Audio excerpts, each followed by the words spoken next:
제가 기분이 좋았겠어, 나빴겠어요? 기분은 나빴지만 그 할머니 때문에 화를 주체하지 못해서 내가 목을 매갖고 자살을 해야 되겠다, 이 생각은 안 했어요. 생각이 다 틀린 거예요. 생각이 틀리고 상황이 다 틀린 거예요. 내 강의를 듣는 사람이 10,000명이라면 10,000명 중에 5,000명은 나하고 생각이 같을 수 있어요. 근데 5,000명은 나하고 틀릴 수 있어요. 5,000명이 틀리다고 그 5,000명 때문에 화낼 필요는 없다. 아, 나하고 틀릴 수도 있구나, 이렇게 생각하면 마음이 편안하거든요. 근데 그런 것 때문에 뭐 화를 내고 열낼 일이 뭐가 있어요. 또 한 번은 내가 노인에 대한 강의를 했어요. 우리 이제 안 죽는다. 우리 이제 100살까지 산다. 110살까지 산다. 그러니까 자식들한테 재산 물려주지 말고 다 여러분 위에 쓰다가 죽어라. 그리고 통장에 얼마만 남기면 되냐? 500만 원만 남겨라. 500만 원만. 그렇게 마음껏 쓰다가 죽을 때는 돌아다니다 지치면은 그냥 죽을 땐 꼴까닥 죽어라.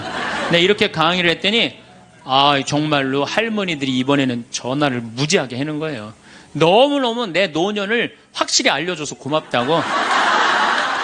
이번엔 순천에 있는 할아버지가 전화를 하셔서, 신부님, 저는 70 먹은 노인인데 침례 교회를 다닙니다.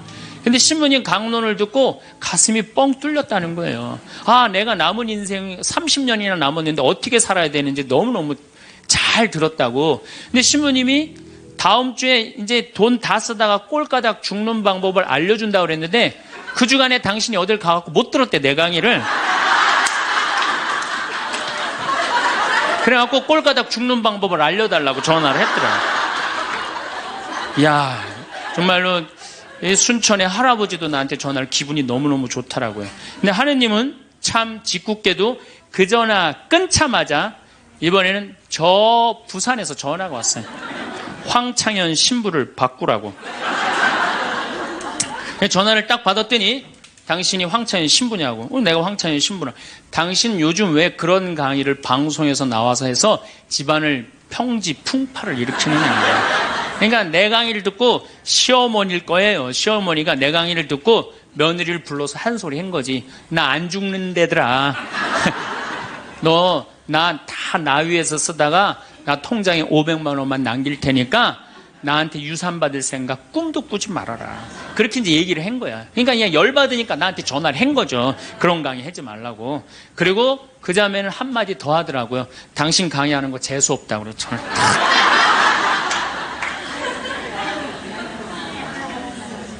내가 그 전화를 받고 기분이 좋았겠어요? 나빴겠어요? 기분은 나빴지만 내가 화가 나고 내 감정을 주체할 정도는 아니었어요. 왜? 상황이 틀리니까. 얼마든지 내가 공격받을 수 있는 얘기를 한 거니까. 그런 다른 의견이 있을 수 있는 거예요. 그걸 일일이 다 대응하려고 그러면요, 나중에 내가 어떻게 될 것 같아요? 미쳐요. 미쳐요. 사람은요, 동그란 사람이 있고 네모난 사람이 있고 세모난 사람이 있고 별난 사람이 있어요. 그렇죠? 근데 꼭 사람 중에 삐죽한 사람이 있어. 삐죽한 사람. 말 한마디라도 꼭 아프게 하는 사람이 있어요. 그래갖고 내가 그냥 마음 먹고 파마를 싹 했단 말이야. 마음 먹고. 그래갖고 이 동그란 사람이 파마를 딱 했는데 삐죽한 놈이 딱 와서 한마디 합니다. 파마를 왜 그렇게 했어? 얼굴이 떡판 같아 보이잖아. 그럼 이 동그란 사람 피가 뚝뚝 떨어져요, 안 떨어져요? 뚝뚝 떨어지는데 동그란 사람 특징은 뭐냐? 남한테 싫은 소리 하면 안 되는 줄 알고 있는 거예요. 그러니까 동그란 사람이 그렇게 내 가슴에 피가 떨어지면 한마디 해줘야 될 거 아니에요. 내가 떡판이든 뭐든 네가 무슨 상관이냐, 이렇게 얘기를 해야 되는데, 동그란 사람은 파마를 왜 그렇게 해서 얼굴이 떡판 같잖아. 그러면 동그란 사람이 뭐라고 그러냐면, 그러게 해다 보니 그렇게 됐네. 이 동그란 사람, 여러분들 삐죽한 사람 만나야 돼, 만나지 말아야 돼? 만나면 안 돼요. 이 삐죽한 놈 누구 소개시켜줘야 되냐면 별난 놈 소개시켜줘야 돼. 별난 놈. 찔러도 안 나오는 별난 놈. 오늘은 우리가 화나십니까? 라는 주제로 강의를 하도록 하겠습니다. 만약에 우리가 인생 살아가면서 이 화만 안 내도 우리 인생이 굉장히 평탄할 것 같아요. 근데 가끔 잘 참다가도 그냥 갑자기 한번 화가 나면은 막 모든 게 막 뒤죽박죽 되시지 않으세요? 저는 이 한국 사회를 보면은 화로 꽉 찬 것 같아. 며칠 전에 그 지하철 2호선에서 할머니 한 분이 손자 같은 그 딸을, 손녀 같은 아이를 머리채를 막 힘도 얼마나 좋으신지 그냥 막 하는 모습을 보면서 정말 우리나라에 화가 꽉 차 있구나. 우리 인생을 살아가면서 분노를 억제하지 못하고 돌이킬 수 없는 잘못을 저지를 때가 참 많아요. 홧김에 어떨 때는 부모도 죽여요. 홧김에 남편도 죽이고 홧김에 아내도 죽이고. 그래서 이 화를 잘 다스린다는 게 굉장히 중요한 것 같아요. 그럼 여러분도 언제 화가 나요? 화가 나는 건 언제 화가 나냐면 무시당할 때. 남편이 시댁 식구들 앞에서 아니면 성당 모임에서 우리 마누라는 할 줄 아는 게 아무것도 없다. 얼굴이 잘생겼나, 음식을 잘하나, 성격이 좋으나 마음에 드는 게 하나 없다고 정말로 남편이 구박하면은 정말로 속에서 부글부글 끓죠.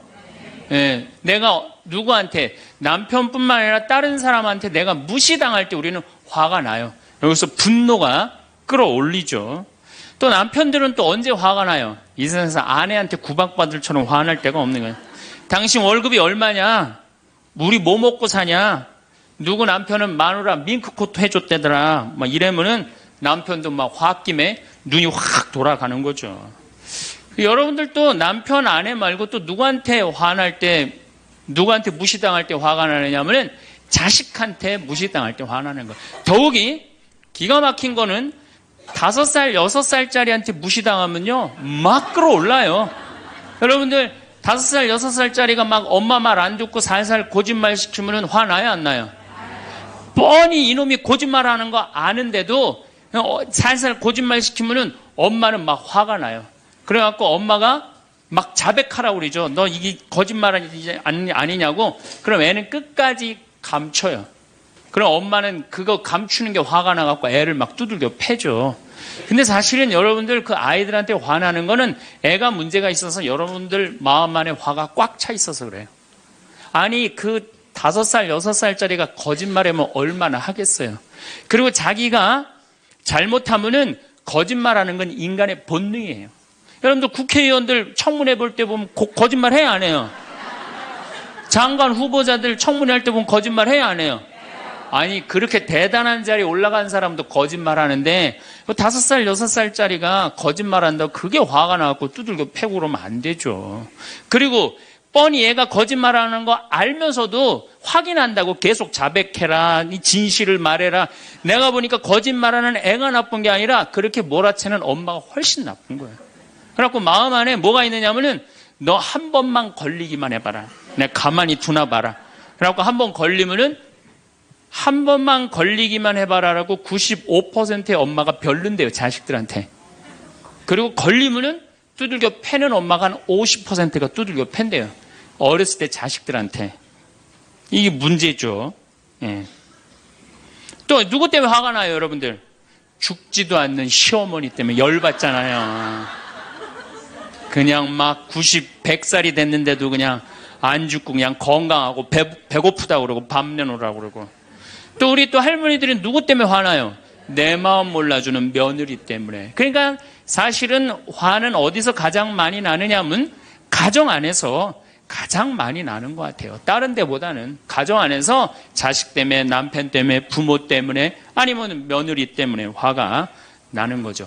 화는 날 때 보면 작은 일로 시작해서 크게 터집니다. 되게 아무것도 아닌 일로 화를 내기 시작해서 나중에 크게 터져. 그 화나는 걸 보면은 다이너마이트 이렇게 타들어가는 거 보시죠? 도화선 싹 타들어가다가 마지막에 터질 때는 어때요? 산도 무너뜨리고 막 굴도 막 만들어내고 그러잖아요. 그러니까 우리가 화가 날 때는 그 다이너마이트 도화선에서 살살살살 탈 때 그때 꺼야 돼. 그게 끝에 가갖고 이게 터질 때까지 나를 볶고 기다리고 있으면 나중에 큰일 납니다. 여러분들 처음에 집에서 불이 났을 때 조그만 불이 났을 때 빨리 끄면은 그 다음에는 번지지도 않죠. 근데 끄지 않고 그냥 막 계속 놔두면은 나중에 불이 커지면 그땐 끄고 싶어도 꺼요, 못 꺼요? 못 끄는 거예요. 그러니까 화라는 거는 잘 빨리 다스리는 훈련이 필요한 거예요. 내가 김치찌개 저녁에 요즘 배춧값이 너무 뛰었다고 그래서 딴 데 이 배춧값 신경 쓰느냐고 김치찌개를 좀 짜게 끓였어. 남편이 딱 한 숟갈 먹어보니 이놈의 마누라 맨날 끓이는 김치찌개 하나 제대로 못 끓이느냐고. 그럼 부인이 여보 미안해 요즘 배추 한 포기에 15,000원이래. 그래서 내가 어떻게 올 겨울에 김장을 할까 그걸 고민하다가 간 보는 걸 깜빡했어. 그러니까 오늘은 다른 반찬하고 먹으면 다른 날은 내가 맛있게 해줄게. 이렇게 말하는 마누라는 한 명도 없어요. 당신이나 외식 시켜줘 봤어?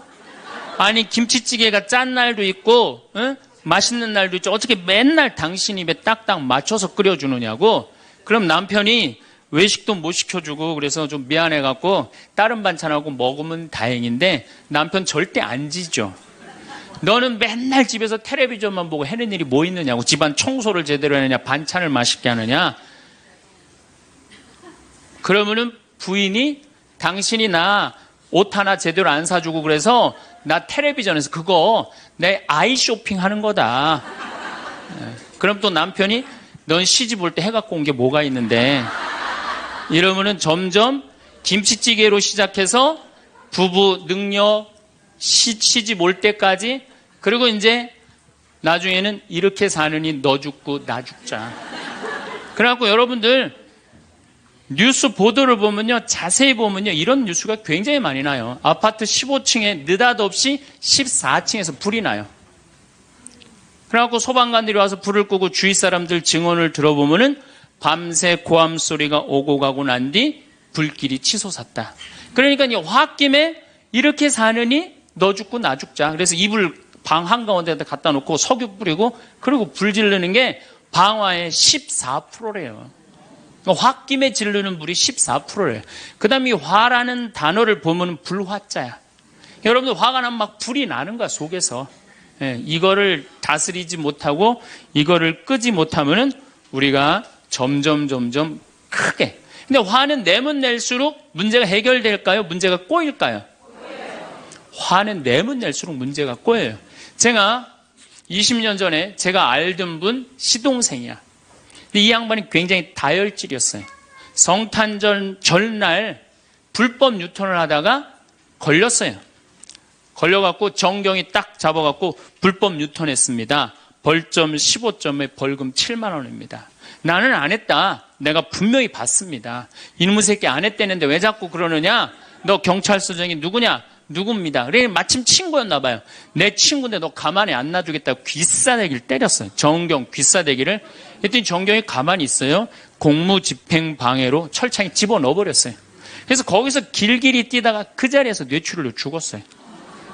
불법 유턴한 거 하나 때문에. 근데 우리는 그런 일들 참 많아. 옛날에도 공중전화 오래 한다고 그런 사건도 있었죠? 그냥 아무것도 아닌데. 그냥 조금만, 한 번만 내가 이 고개를 숙이면 되는데. 저도 강의 다니느냐고 멀리 강의 갈 때 시간은 다가오고 차는 막히고 그러면 제가 불법 유턴도 많이 하고 빨간불일 때 건너도 많이 가요. 정말로.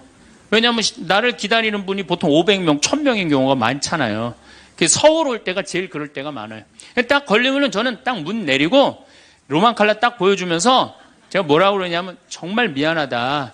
내가 불법 유턴한 거, 내가 신호 어긴 거 인정한다. 그렇지만 내가 강의가 있어서 그러니까 좀 잘 좀 봐줘라. 그런 경찰들이 대부분은요, 침 뱉은 거, 안전벨트 안 한 거, 벌점 없는 걸로 끊어주지 굳이 그거 벌점 매기면서 끊어주는 경찰 없어요. 인생 살아가면서 고개를 한 번만 숙이면은 문제가 해결될 때가 너무 많아요. 근데 그 한 번을 숙이는 게 우리가 안 될 때가 참 많아요. 가끔 잘 하다가도 어느 날 안 숙여지는 날이 있죠. 그거를 숙이는 것을 훈련이 된 사람이 성숙한 사람이에요. 그 사람이 정말로 어디다 내놔도 그 사람 문제 없이 살 사람이에요. 화날 때마다 그냥 막 집어 던지고 막 그러는 사람 주위에 친구 하나도 없어지죠. 또 우리가 언제 화가 나요? 식구 가운데 자기만 손해보고 희생한다고 생각할 때 화나요? 안 나요? 오빠는 대학 보내고 나는 고등학교밖에 안 보냈어. 그럼 부모님한테 막 화가 나요? 안 나요? 나죠? 성당에서도 화날 때가 언제예요? 나는 성모에서 맨날 부엌에서 그냥 겉절이 김치 담그고 그냥 맨날 하는데 그냥 반찬 다 만들어갖고 내놓으면은 생전 성당에도 안 보이던 여자가 그냥 싹 여우같이 차려입고 와갖고 그거 딱 차려놓은 거 딱 들고 신부님 앞에 딱 가서 거기서 그냥 헤거리고 그거 주워 먹어본 거 보면은 이 식당에서 나는 그냥 완전히 그냥 식순이로 그냥 하다가 그냥 그거 보면 화 나요? 안 나요? 나죠? 내가 손해본다고 생각할 때 화가 나는 거예요. 성당 공동체에서 제일 미치는 건 뭐냐 하면은 누군가 자기를 비난하고 다니고 있어. 근데 그 사람이 누군지를 모르겠어. 나를 두고 분명 욕을 하는데 그럴 때 화가 나요? 안 나요?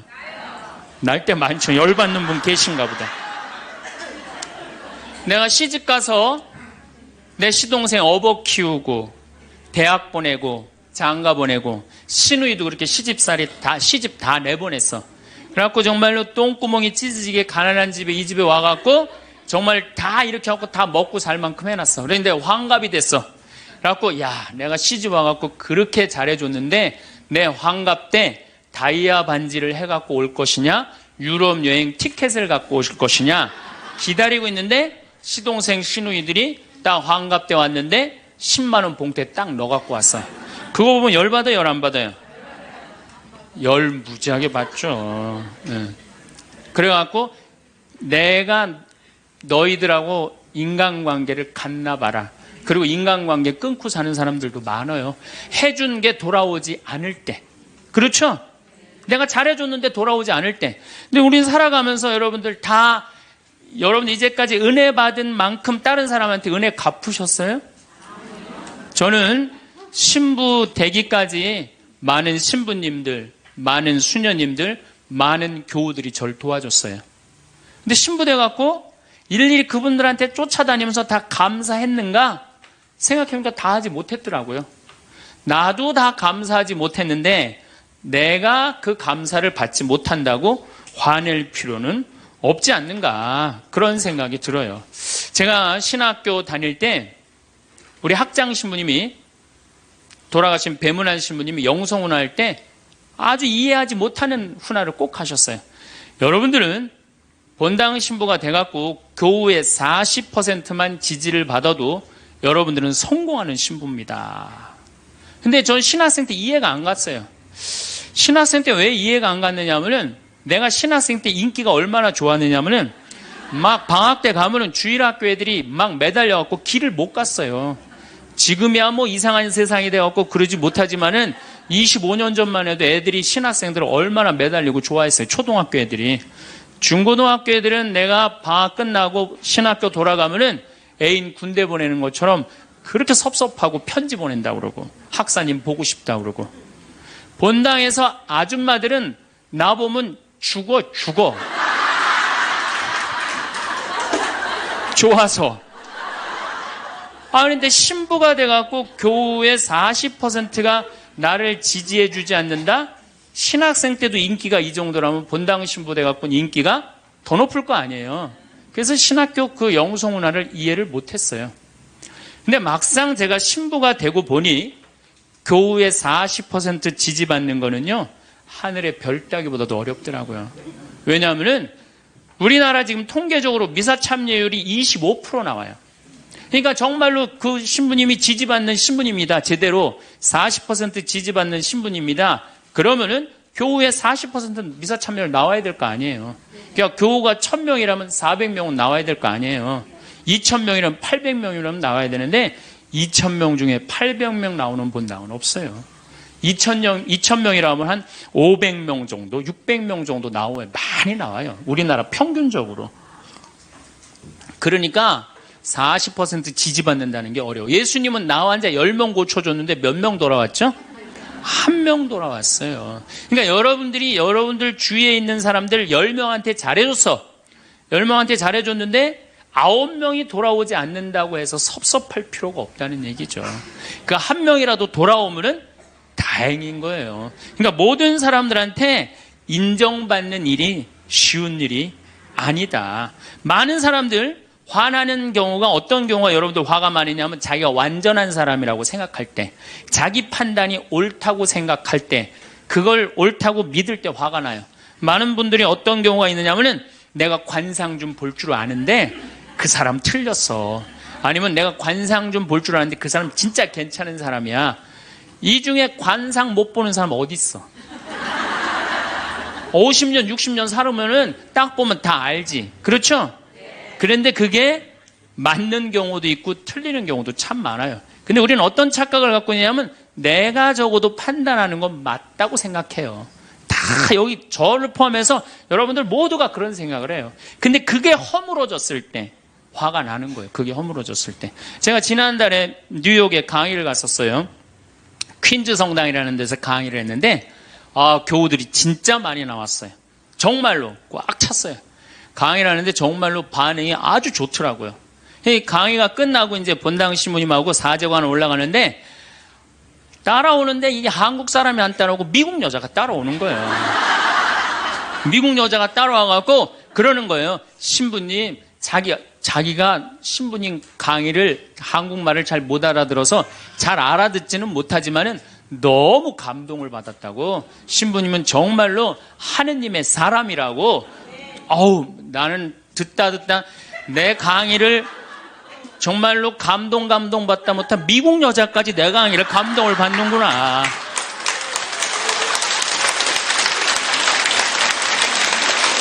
그래갖고 기분이 너무 좋아갖고 이제 그 여자하고 얘기를 하고 있는데 본당 신부님이 자꾸 나를 끄는 거예요. 사정안에 빨리 가자고. 나 지금 미국 여자하고 얘기하는데 지금 본당 신부님이 내 팔을 자꾸 끄는 거예요. 그래갖고 신부님 나 좀 빨리 가자고. 그 본당 신부님이 가자고 그랬는데 어떻게 해? 가자고 그랬더니 본당 신부님이 조금 지나가더니 신부님이 그러는 거예요. 신부님 저 여자 이거라고 이거.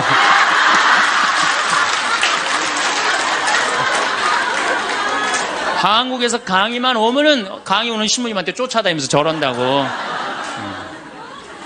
난 내가 강의 잘해갖고 그런 줄 알았더니 쫓아와갖고 그냥.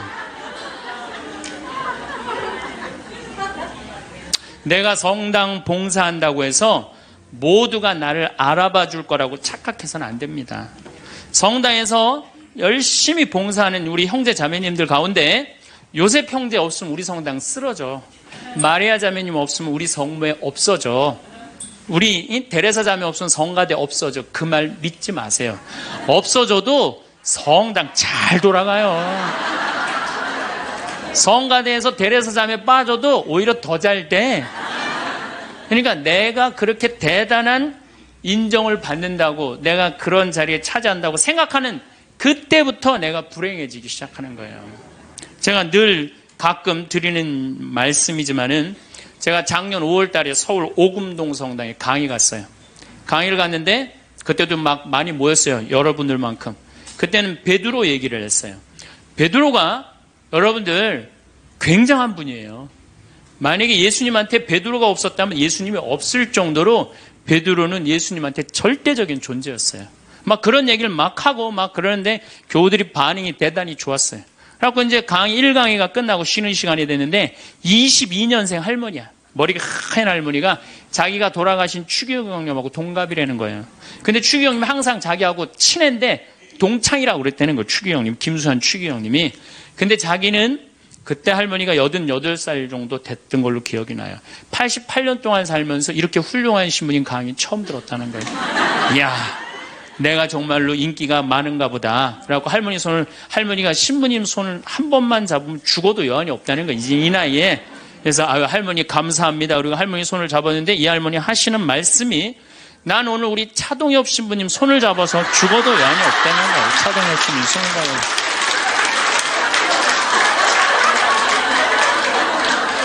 그래서 제가 그랬죠. 할머니, 저는 차동엽 신부가 아닙니다. 저는 황창현 신부입니다. 그렇게 분명히 말씀을 드렸는데 이 할머니는 황창현이라는 사람 알지도 못하는 거예요. 그래갖고 또 뭐 상담하고 싶다는 분들이 있어서 상담을 쭉 하고 있는데 저쪽에 있는 할머니가 안 가고 기다리고 계시더라고요. 사람들이 다 떠나는데 할머니가 또 오셨어요. 이 유명한 신부님 손 한번, 우리 차동엽 신부님 손 한번 더 잡아보자고.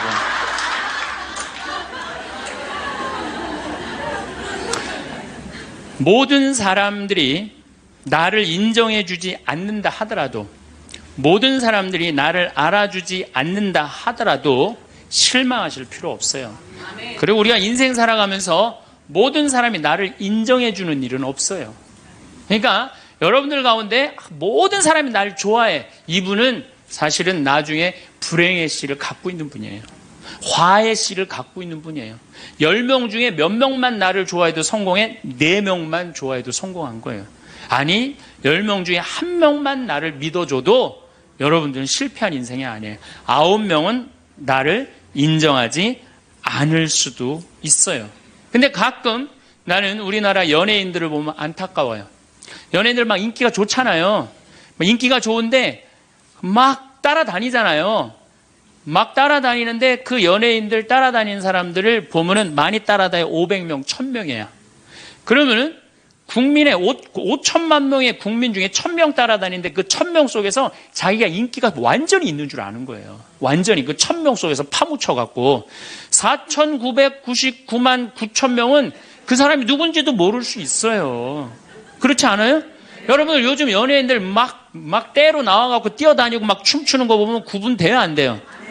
난 아무리 알아보려고 그래도 나도 이제 늙어가기 시작하니까 이게 누가 누군지 모르겠더라고요.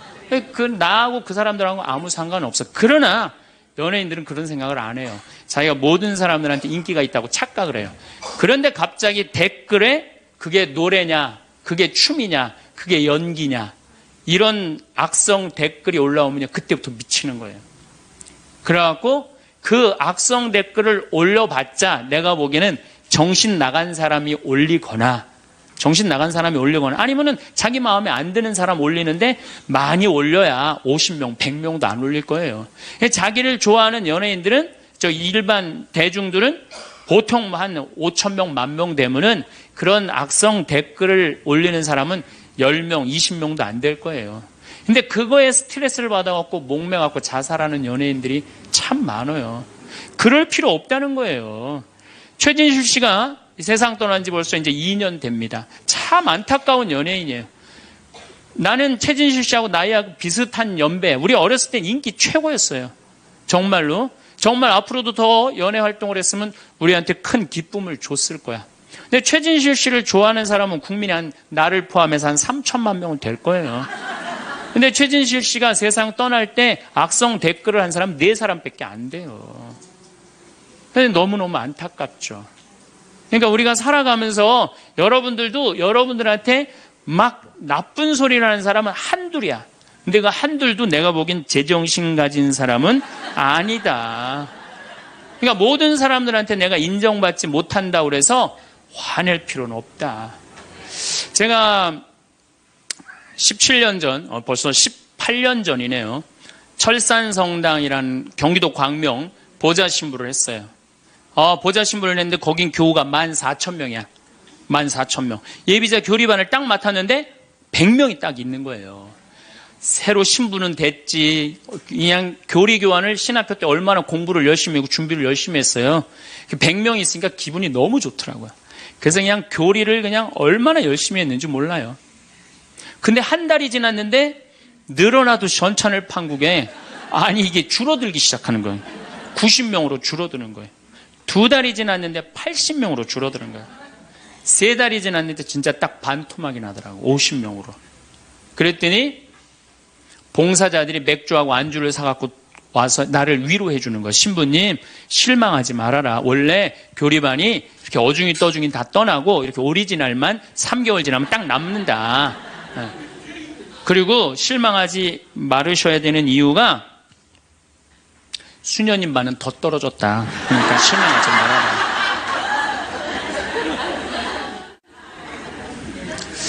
그때 제가 뭐라고 그랬냐면, 여러분들은 요한복음 6장도 읽어보지 않았느냐. 요한복음의 6장에 무슨 얘기가 나오는, 예수님이 5,000명 먹인 기적 얘기가 나와요. 근데 요한복음 4장에 보면 예수님이 죽어가는 고간의 아들을 살려요. 그냥 예수님 활동하자마자 첫 기적은, 요한복음에서 첫 기적은 가나에 술 많게 하는 기적이고, 두 번째 기적이 뭐냐면은 죽어가는 고간의 아들을 살리는 거예요. 그건 죽어가는 고간의 아들을 여러분들 본당 신부가 새로 발령받아 와서 내 아들이 암으로 막 죽어가. 근데 신부님이 가정방문 와갖고 내가 안수기도 한번 해볼게. 그래갖고 안수기도를 해줬는데 암으로 막 죽어가려고 그러는 아들이 살아났어. 그럼 그 신부님 인기가 본당에서 어떨 것 같아요? 성당 안 나오던 교우들도 그 신부님 구경하러 다 나올 거, 미사 참여에. 예수님 엄청나게 따라다녔어요. 그런데 요한복음 5장에 보면 예수님이 38년 동안 벳자다 연못에서 누워있던 사람을 지나가다가 측은한 마음이 들어서 일으켜 세워요. 근데 신부님, 우리 시어머니는 중풍으로 38년 동안 누워있었다고. 그럼 내가 또 한번 안수기도 해볼게. 가서 안수기도 했는데 시어머니가 38년 만에 일어났어. 그럼 본당 신부님 인기는 하늘을 찌르는 게 아니라 하늘을 뚫고 올라갈 거예요. 그 정도로 예수님 인기가 그렇게 좋았어요. 그래갖고 이 사람들이 예루살렘에서 예수님이 그런 기적을 하셨는데, 예수님을 갈릴레아 호수까지 몇 명이 따라가느냐 하면 5,000명이 따라갑니다. 자기네들 스스로 제자라고 그러면서 5,000명이 따라가요. 5,000명이 따라가는데 보니까 3일 동안 이 사람이 밥을 못 먹어. 그러니까 예수님이 빵 5개, 물고기 2마리로 5,000명을 먹여요. 그러니까 당시 유대인들이 뭐라고 그러냐면, 우리가 드디어 기다리던 왕이 왔다. 왕으로 억지로라도 모시자. 그래요. 그러니까 예수님이 딱 사라졌다가 저녁에 딱 나타나는데, 갈릴레아 호수에 나타나는데 성서에 25에서 30 스타디온 정도 배가 떨어져 있었다고 그랬어요. 그럼 완 스타디온은 얼마냐? 한 200m 정도를 완 스타디온, 한 스타디온이라고. 여러분들 스타디온이 어디서 온 말이에요? 스타디움이라는, 스타디움 한 바퀴를 돌고 있습니다. 그러잖아요. 그 스타디움이 성서에서 나오는 스타디온에서 나온 얘기예요. 그러니까 한 스타디온은 한 200m 정도 되는 거예요. 그걸 30 스타디온을 걸었다면은 얼마를 걸은 거냐면은 6km를 걸은 거, 무리를 쫙. 미치는 거죠. 사람이 무리를 걸은 거를 보면 미치지 않아요? 만약 여러분들 내가 강의한다고 저 뒤에서 걸어서 안 들어오고 공중부양으로 떠서 쫙 들어온다고 생각을 해봐. 강의할 필요 있어요, 없어요? 잠깐 떴다가 그냥 쫙 나가면 그걸로 끝이지.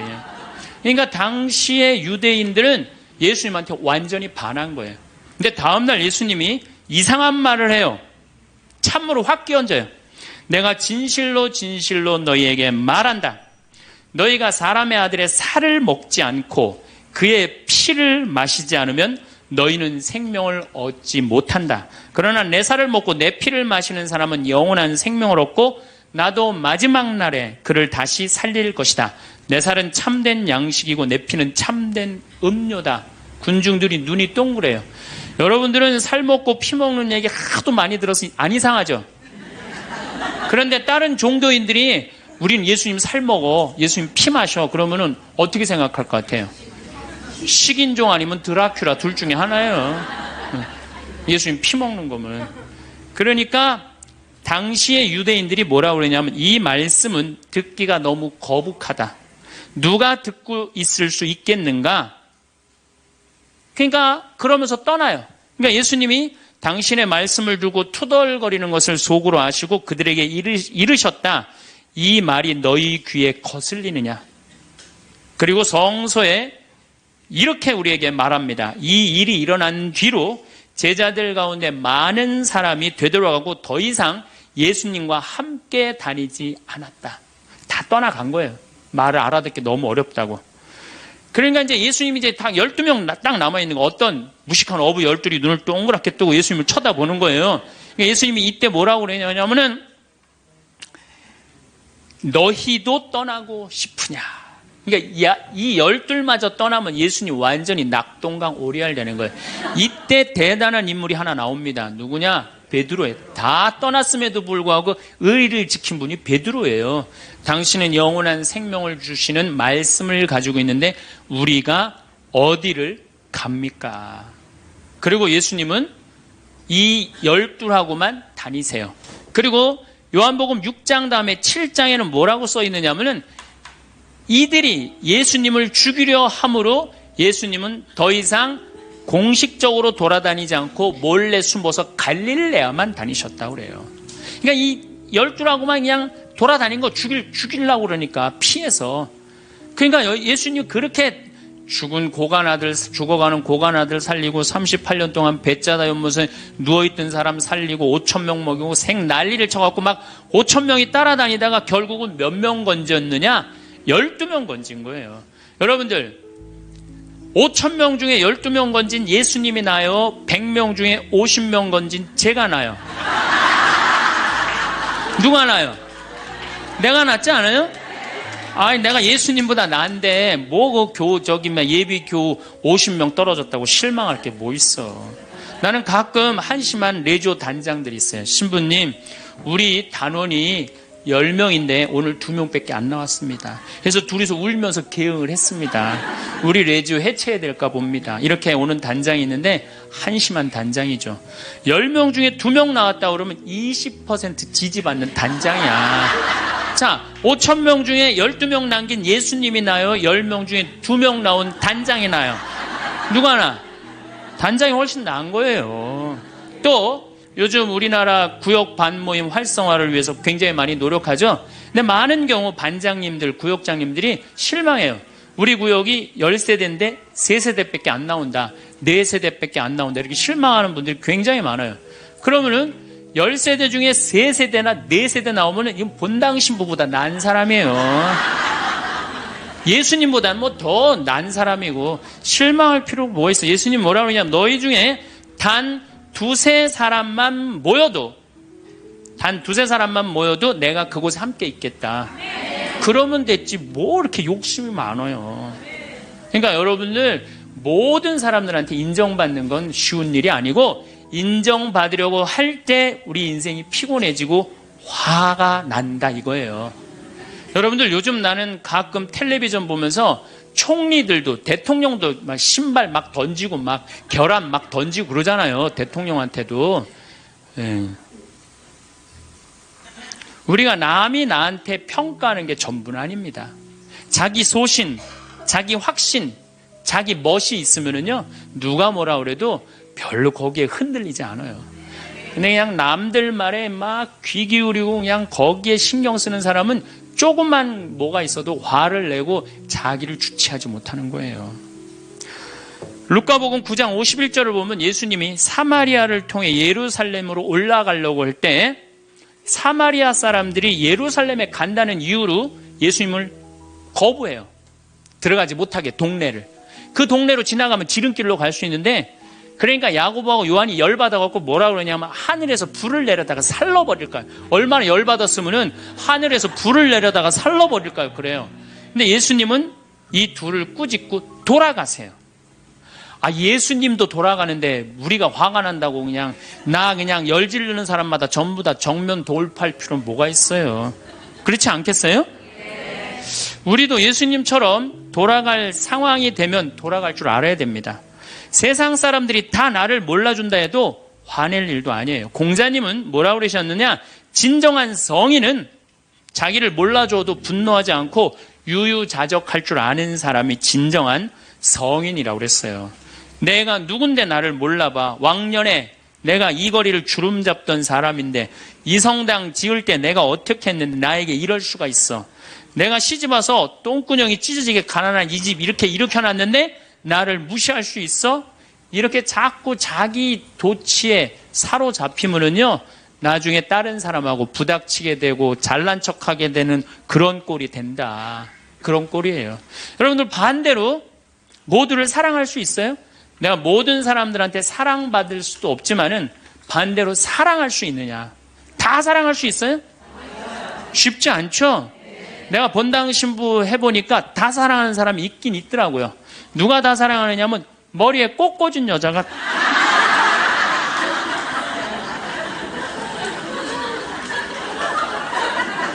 이게 모두를 사랑한다는 게 쉬운 게 아니에요. 근데 우리는 뭐에 지금 세뇌가 되어 있느냐면 성당에 나오면 어떻게 해야 된다고 생각해요? 모두를 사랑해야 된다고 생각하지 않아요? 나를 괴롭히는 사람, 나를 미워하는 사람, 나한테 힘들게 하는 사람 다 사랑해야 된다고 생각해요? 그렇게 생각하잖아요. 그리고 은연중에 그런 교육을 받았어요. 은연중에. 근데 성서에 모두를 사랑하라는 구절은 없어요. 서로 사랑하라고 그랬지 모두를 사랑하라고 하는 구절은 없어요.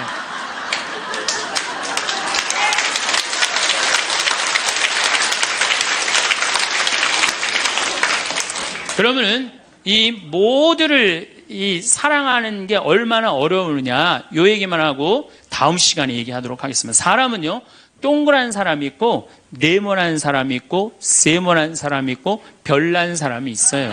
그렇죠? 근데 꼭 사람 중에 삐죽한 사람이 있어. 삐죽한 사람. 말 한마디라도 꼭 아프게 하는 사람이 있어요. 그래갖고 내가 그냥 마음 먹고 파마를 싹 했단 말이야. 마음 먹고. 그래갖고 이 동그란 사람이 파마를 딱 했는데 삐죽한 놈이 딱 와서 한마디 합니다. 파마를 왜 그렇게 했어? 얼굴이 떡판 같아 보이잖아. 그럼 이 동그란 사람 피가 뚝뚝 떨어져요? 안 떨어져요? 뚝뚝 떨어지는데 동그란 사람 특징은 뭐냐? 남한테 싫은 소리 하면 안 되는 줄 알고 있는 거예요. 그러니까 동그란 사람이 그렇게 내 가슴에 피가 떨어지면 한마디 해줘야 될 거 아니에요. 내가 떡판이든 뭐든 네가 무슨 상관이냐 이렇게 얘기를 해야 되는데 동그란 사람은 파마를 왜 그렇게 해서 얼굴이 떡판 같잖아. 그러면 동그란 사람이 뭐라고 그러냐면 그러게 해다 보니 그렇게 됐네. 그리고 어디 가서 울기 시작하냐면 성당에 가서 울기 시작하는 거예요. 예수님 저 삐죽한 여자가 나보러 떡판이래요. 근데 예수님 당신이 정말로 십자가에서 참고 인내하고 용서하고 사랑했으니까 나도 참고 용서하고 인내하고 사랑할게요. 그래갖고 그냥 겨우 어떻게 주체할 수 없는 걸 다스려갖고 고해성사를 봤어. 고해성사를 봐갖고 용서를 했어. 자기하고 예수님하고 신부님하고는 화해를 했는데 그 삐죽한 사람하고는 화해했어 안 했어요? 삐죽한 사람은 찔렀는지도 모르고 몰라요. 그 사람 피가 흐르는지도 몰라요. 그런데 더 동그란 사람이 미치는 건 뭐냐면 그렇게 찔러놓고 딴 데 가고 막 헤헤거리고 또 수다 떨면은 동그란 사람이 속으로 무슨 생각이 들어요? 넌 웃음이 나오니? 난 지금 피가 뚝뚝 흐르는데. 가을이 돼갖고 그냥 또 그냥 마음 먹고 성당을 나왔는데 삐죽한 놈이 동그란 사람한테 한마디 또 합니다. 아니 요즘 남편이 돈 못 벌어? 옷을 왜 이렇게 후줄구리하게 입고 다녀? 그러면 또 피가 뚝뚝 떨어지는 거야. 이 동그란 사람 여러분들 삐죽한 사람 만나야 돼? 만나지 말아야 돼? 만나면 안 돼요. 이 삐죽한 놈 누구 소개시켜줘야 되냐면 별난 놈 소개시켜줘야 돼. 별난 놈. 찔러도 안 나오는 별난 놈. 예? 이런 놈 소개시켜줘야지 어떻게 모두를 사랑할 수 있어요. 그거는 불가능한 얘기예요. 모두를 사랑한다는 거. 그러니까 여러분들 오늘 이후로 나는 모든 사람을 사랑할 것이다. 그러면 나중에 누가 망가지냐면 내가 망가져요. 네. 모두를 사랑하면서 자기가 완전히 망가지는 거예요. 모두를 사랑하면서 기쁨은 다행인데 모두를 사랑하면서 그걸 끌어안느냐고 속에서 부글부글 끓어. 그냥 화가 꽉 차 있는 거죠. 그러면은 다음 시간에 정말 모두를 사랑하는 일이 얼마나 어려운 일인지 이야기 나누도록 하겠습니다. 오늘은 우리가 화나십니까? 라는 주제로 강의를 하도록 하겠습니다. 만약에 우리가 인생 살아가면서 이 화만 안 내도 우리 인생이 굉장히 평탄할 것 같아요. 근데 가끔 잘 참다가도 그냥 갑자기 한번 화가 나면은 막 모든 게 막 뒤죽박죽 되시지 않으세요? 저는 이 한국 사회를 보면은 화로 꽉 찬 것 같아. 며칠 전에 그 지하철 2호선에서 할머니 한 분이 손자 같은 그 딸을, 손녀 같은 아이를 머리채를 막 힘도 얼마나 좋으신지 그냥 막 하는 모습을 보면서 정말 우리나라에 화가 꽉 차 있구나. 우리 인생을 살아가면서 분노를 억제하지 못하고 돌이킬 수 없는 잘못을 저지를 때가 참 많아요. 홧김에 어떨 때는 부모도 죽여요. 홧김에 남편도 죽이고 홧김에 아내도 죽이고 그래서 이 화를 잘 다스린다는 게 굉장히 중요한 것 같아요. 그럼 여러분도 언제 화가 나요? 화가 나는 건 언제 화가 나냐면 무시당할 때. 남편이 시댁 식구들 앞에서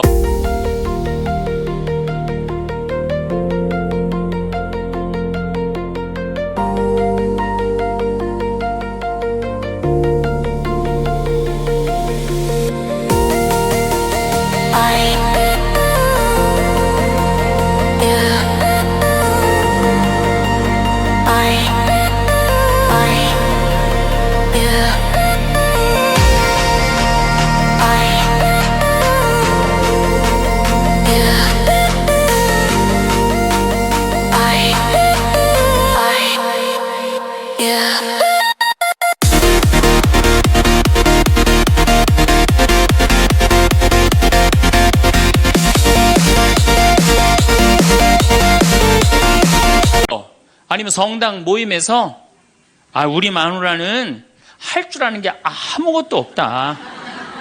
얼굴이 잘생겼나, 음식을 잘하나, 성격이 좋으나 마음에 드는 게 하나 없다고 정말로 남편이 구박하면은 정말로 속에서 부글부글 끓죠. 예, 내가 누구한테, 남편뿐만 아니라 다른 사람한테 내가 무시당할 때 우리는 화가 나요. 여기서 분노가 끌어올리죠. 또 남편들은 또 언제 화가 나요? 이 세상에서 아내한테 구박받을처럼 화날 때가 없는 거예요. 당신 월급이 얼마냐? 우리 뭐 먹고 사냐? 누구 남편은 마누라 밍크코트 해줬대더라. 막 이러면은 남편도 막 홧김에 눈이 확 돌아가는 거죠. 여러분들도 남편, 아내 말고 또 누구한테 화날 때, 누구한테 무시당할 때 화가 나느냐면은 자식한테 무시당할 때 화나는 거예요. 더욱이 기가 막힌 거는 5살, 6살짜리한테 무시당하면요, 막 끌어올라요. 여러분들, 5살, 6살짜리가 막 엄마 말 안 듣고 살살 거짓말 시키면 화나요, 안 나요? 뻔히 이놈이 거짓말 하는 거 아는데도 살살 거짓말 시키면 엄마는 막 화가 나요. 그래갖고 엄마가 막 자백하라고 그러죠. 너 이게 거짓말 아니냐고. 그럼 애는 끝까지 감춰요. 그럼 엄마는 그거 감추는 게 화가 나갖고 애를 막 두들겨 패죠. 근데 사실은 여러분들 그 아이들한테 화나는 거는 애가 문제가 있어서 여러분들 마음 안에 화가 꽉 차 있어서 그래요. 아니 그 5살, 6살짜리가 거짓말하면 얼마나 하겠어요. 그리고 자기가 잘못하면은 거짓말하는 건 인간의 본능이에요. 여러분들 국회의원들 청문회 볼 때 보면 거짓말 해야 안 해요? 장관 후보자들 청문회 할 때 보면 거짓말 해야 안 해요? 아니 그렇게 대단한 자리에 올라간 사람도 거짓말 하는데 5살, 6살짜리가 거짓말한다고 그게 화가 나갖고 두들겨 패고 그러면 안 되죠. 그리고 뻔히 얘가 거짓말하는 거 알면서도 확인한다고 계속 자백해라, 이 진실을 말해라. 내가 보니까 거짓말하는 애가 나쁜 게 아니라 그렇게 몰아채는 엄마가 훨씬 나쁜 거예요. 그래갖고 마음 안에 뭐가 있느냐면은 너 한 번만 걸리기만 해봐라. 내가 가만히 두나 봐라. 그래갖고 한 번 걸리면은 한 번만 걸리기만 해봐라라고 95%의 엄마가 별론데요, 자식들한테. 그리고 걸리면은 두들겨 패는 엄마가 한 50%가 두들겨 팬대요. 어렸을 때 자식들한테. 이게 문제죠. 예. 또 누구 때문에 화가 나요, 여러분들? 죽지도 않는 시어머니 때문에 열받잖아요. 그냥 막 90, 100살이 됐는데도 그냥 안 죽고 그냥 건강하고 배고프다고 그러고 밥 내놓으라고 그러고. 또 우리 또 할머니들은 누구 때문에 화나요? 내 마음 몰라주는 며느리 때문에. 그러니까 사실은 화는 어디서 가장 많이 나느냐 하면 가정 안에서 가장 많이 나는 것 같아요. 다른 데보다는 가정 안에서 자식 때문에, 남편 때문에, 부모 때문에, 아니면 며느리 때문에 화가 나는 거죠. 화는 날 때 보면 작은 일로 시작해서 크게 터집니다. 되게 아무것도 아닌 일로 화를 내기 시작해서 나중에 크게 터져. 그 화나는 걸 보면은 다이너마이트 이렇게 타들어가는 거 보시죠? 도화선. 싹 타들어가다가 마지막에 터질 땐 어때요?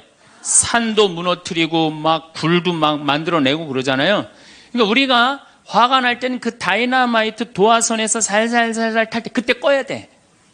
그게 끝에 가갖고 이게 터질 때까지 나를 복구 기다리고 있으면 나중에 큰일 납니다.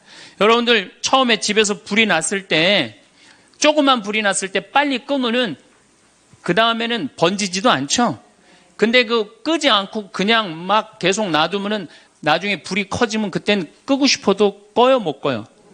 못 끄는 거예요. 그러니까 화라는 거는 잘 빨리 다스리는 훈련이 필요한 거예요. 내가 김치찌개 저녁에 요즘 배춧값이 너무 뛰었다고 그래서 딴 데 이 배춧값 신경 쓰느냐고 김치찌개를 좀 짜게 끓였어. 남편이 딱 한 숟갈 먹어보니 이놈의 마누라 맨날 끓이는 김치찌개 하나 제대로 못 끓이느냐고. 그럼 부인이 여보 미안해 요즘 배추 한 포기에 15,000원이래.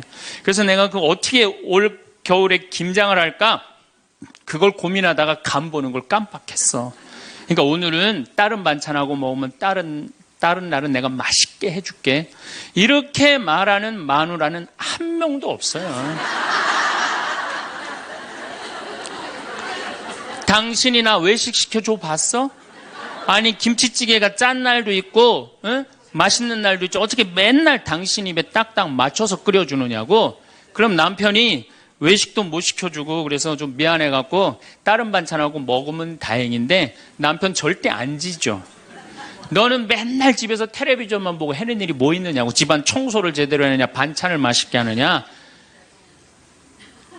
그러면은 부인이 당신이 나 옷 하나 제대로 안 사주고 그래서 나 텔레비전에서 그거 내 아이 쇼핑 하는 거다. 그럼 또 남편이 넌 시집 올 때 해갖고 온 게 뭐가 있는데.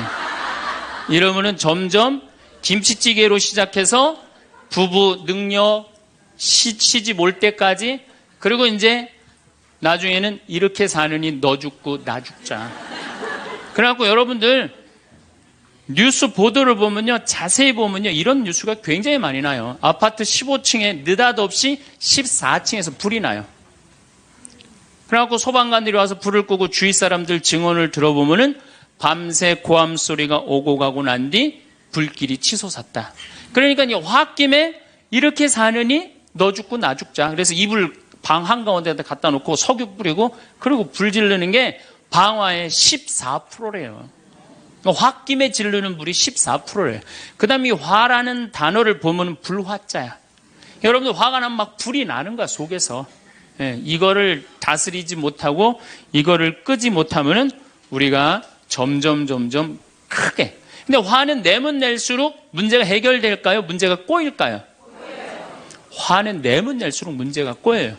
제가 20년 전에 제가 알던 분 시동생이야. 근데 이 양반이 굉장히 다혈질이었어요. 성탄절 전날 불법 유턴을 하다가 걸렸어요. 걸려갖고 정경이 딱 잡아갖고 불법 유턴했습니다. 벌점 15점에 벌금 7만 원입니다. 나는 안 했다. 내가 분명히 봤습니다. 이놈의 새끼 안 했다는데 왜 자꾸 그러느냐? 너 경찰서장이 누구냐? 누굽니다. 그래 마침 친구였나 봐요. 내 친구인데 너 가만히 안 놔두겠다고 귀싸대기를 때렸어요. 정경 귀싸대기를. 했더니 정경이 가만히 있어요. 공무집행방해로 철창에 집어넣어버렸어요. 그래서 거기서 길길이 뛰다가 그 자리에서 뇌출혈로 죽었어요. 불법 유턴한 거 하나 때문에. 근데 우리는 그런 일들 참 많아. 옛날에도 공중전화 오래 한다고 그런 사건도 있었죠. 그냥 아무것도 아닌데 그냥 조금만 한 번만 내가 이 고개를 숙이면 되는데. 저도 강의 다니느냐고 멀리 강의 갈 때 시간은 다가오고 차는 막히고 그러면 제가 불법 유턴도 많이 하고 빨간불일 때 건너도 많이 가요. 정말로. 왜냐하면 나를 기다리는 분이 보통 500명, 1000명인 경우가 많잖아요. 서울 올 때가 제일 그럴 때가 많아요. 딱 걸리면은 저는 딱 문 내리고 로만 칼라 딱 보여주면서 제가 뭐라고 그러냐면 정말 미안하다. 내가 불법 유턴한 거, 내가 신호 어긴 거 인정한다. 그렇지만 내가 강의가 있어서 그러니까 잘 좀 봐줘라. 그런 경찰들이 대부분은요, 침 뱉은 거, 안전벨트 안 한 거, 벌점 없는 걸로 끊어주지 굳이 그거 벌점 매기면서 끊어주는 경찰 없어요. 인생 살아가면서 고개를 한 번만 숙이면은 문제가 해결될 때가 너무 많아요. 근데 그 한 번을 숙이는 게 우리가 안 될 때가 참 많아요. 가끔 잘 하다가도 어느 날 안 숙여지는 날이 있죠. 그거를 숙이는 것을 훈련이 된 사람이 성숙한 사람이에요. 그 사람이 정말로 어디다 내놔도 그 사람 문제 없이 살 사람이에요. 예, 화날 때마다 그냥 막 집어 던지고 막 그러는 사람 주위에 친구 하나도 없어지죠. 또 우리가 언제 화가 나요? 식구 가운데 자기만 손해보고 희생한다고 생각할 때 화나요? 안 나요? 오빠는 대학 보내고 나는 고등학교밖에 안 보냈어. 그럼 부모님한테 막 화가 나요? 안 나요? 나죠? 성당에서도 화날 때가 언제예요? 나는 성모에서 맨날 부엌에서 그냥 겉절이 김치 담그고 그냥 맨날 하는데 그냥 반찬 다 만들어갖고 내놓으면은 생전 성당에도 안 보이던 여자가 그냥 싹 여우같이 차려입고 와갖고 그거 딱 차려놓은 거 딱 들고 신부님 앞에 딱 가서 거기서 그냥 헤헤거리고 그거 주워 먹어본 거 보면은 이 식당에서 나는 그냥 완전히 그냥 식순이로 그냥 하다가 그냥 그거 보면 화 나요? 안 나요? 나죠? 내가 손해본다고 생각할 때 화가 나는 거예요. 성당 공동체에서 제일 미치는 건 뭐냐 하면은 누군가 자기를 비난하고 다니고 있어. 근데 그 사람이 누군지를 모르겠어. 나를 두고 분명 욕을 하는데 그럴 때 화가 나요? 안 나요? 날 때 많죠. 열받는 분 계신가 보다. 내가 시집 가서 내 시동생 어버 키우고 대학 보내고 장가 보내고 시누이도 그렇게 시집 다 내보냈어. 그래갖고 정말로 똥구멍이 찢어지게 가난한 집에 이 집에 와갖고 정말 다 이렇게 하고 다 먹고 살 만큼 해놨어. 그런데 환갑이 됐어. 그래갖고 야 내가 시집 와갖고 그렇게 잘해줬는데 내 환갑 때 다이아 반지를 해갖고 올 것이냐 유럽 여행 티켓을 갖고 오실 것이냐 기다리고 있는데 시동생 시누이들이 딱 환갑 때 왔는데 10만 원 봉투에 딱 넣어갖고 왔어. 그거 보면 열받아요? 열 안 받아요? 열 무지하게 받죠. 네. 그래갖고 내가 너희들하고 인간관계를 갖나 봐라. 그리고 인간관계 끊고 사는 사람들도 많아요. 해준 게 돌아오지 않을 때. 그렇죠? 내가 잘해줬는데 돌아오지 않을 때. 근데 우리 살아가면서 여러분들 이제까지 은혜 받은 만큼 다른 사람한테 은혜 갚으셨어요? 저는 신부 되기까지 많은 신부님들, 많은 수녀님들, 많은 교우들이 저를 도와줬어요. 근데 신부 돼갖고 일일이 그분들한테 쫓아다니면서 다 감사했는가? 생각해보니까 다 하지 못했더라고요.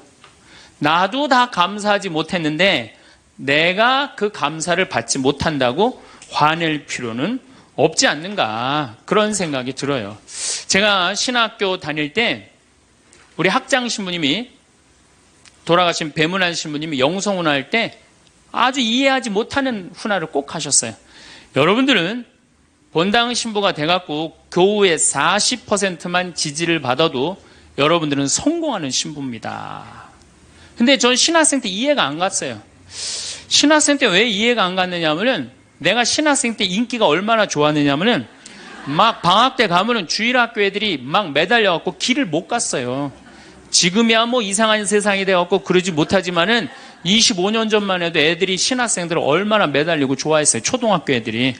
중고등학교 애들은 내가 방학 끝나고 신학교 돌아가면은 애인 군대 보내는 것처럼 그렇게 섭섭하고 편지 보낸다고 그러고 학사님 보고 싶다고 그러고 본당에서 아줌마들은 나보면 죽어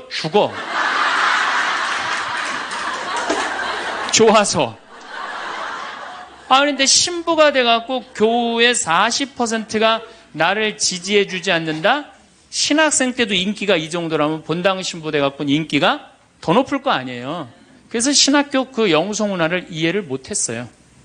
근데 막상 제가 신부가 되고 보니 교우의 40% 지지받는 거는요 하늘의 별 따기보다도 어렵더라고요. 왜냐하면은 우리나라 지금 통계적으로 미사 참여율이 25% 나와요. 그러니까 정말로 그 신부님이 지지받는 신부님이다. 제대로 40% 지지받는 신부님이다. 그러면은 교우의 40% 미사 참여율 나와야 될 거 아니에요. 그러니까 교우가 1000명이라면 400명은 나와야 될 거 아니에요. 2000명이라면 800명이라면 나와야 되는데 2000명 중에 800명 나오는 본당은 없어요. 2000명이라면 한 500명 정도, 600명 정도 나와요. 많이 나와요. 우리나라 평균적으로. 그러니까 40% 지지받는다는 게 어려워. 예수님은 나 환자 10명 고쳐줬는데 몇 명 돌아왔죠? 한 명 돌아왔어요. 그러니까 여러분들이 여러분들 주위에 있는 사람들 10명한테 잘해줬어. 10명한테 잘해줬는데 9명이 돌아오지 않는다고 해서 섭섭할 필요가 없다는 얘기죠. 그 한 명이라도 돌아오면은 다행인 거예요. 그러니까 모든 사람들한테 인정받는 일이 쉬운 일이 아니다. 많은 사람들 화나는 경우가 어떤 경우가 여러분들 화가 많으냐면 자기가 완전한 사람이라고 생각할 때, 자기 판단이 옳다고 생각할 때, 그걸 옳다고 믿을 때 화가 나요. 많은 분들이 어떤 경우가 있느냐면은 내가 관상 좀 볼 줄 아는데 그 사람 틀렸어. 아니면 내가 관상 좀 볼 줄 아는데 그 사람 진짜 괜찮은 사람이야. 이 중에 관상 못 보는 사람 어디 있어? 50년, 60년 살으면은 딱 보면 다 알지. 그렇죠?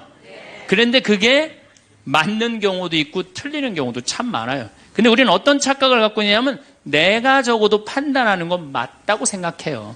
다 여기 저를 포함해서 여러분들 모두가 그런 생각을 해요. 근데 그게 허물어졌을 때 화가 나는 거예요. 그게 허물어졌을 때. 제가 지난달에 뉴욕에 강의를 갔었어요. 퀸즈 성당이라는 데서 강의를 했는데 교우들이 진짜 많이 나왔어요. 정말로 꽉 찼어요. 강의를 하는데 정말로 반응이 아주 좋더라고요. 강의가 끝나고 이제 본당 신부님하고 사제관을 올라가는데 따라오는데 이게 한국 사람이 안 따라오고 미국 여자가 따라오는 거예요. 미국 여자가 따라와갖고 그러는 거예요. 신부님, 자기가 신부님 강의를 한국말을 잘 못 알아들어서 잘 알아듣지는 못하지만은 너무 감동을 받았다고. 신부님은 정말로 하느님의 사람이라고. 나는 듣다 내 강의를 정말로 감동받다 못한 미국 여자까지 내 강의를 감동을 받는구나.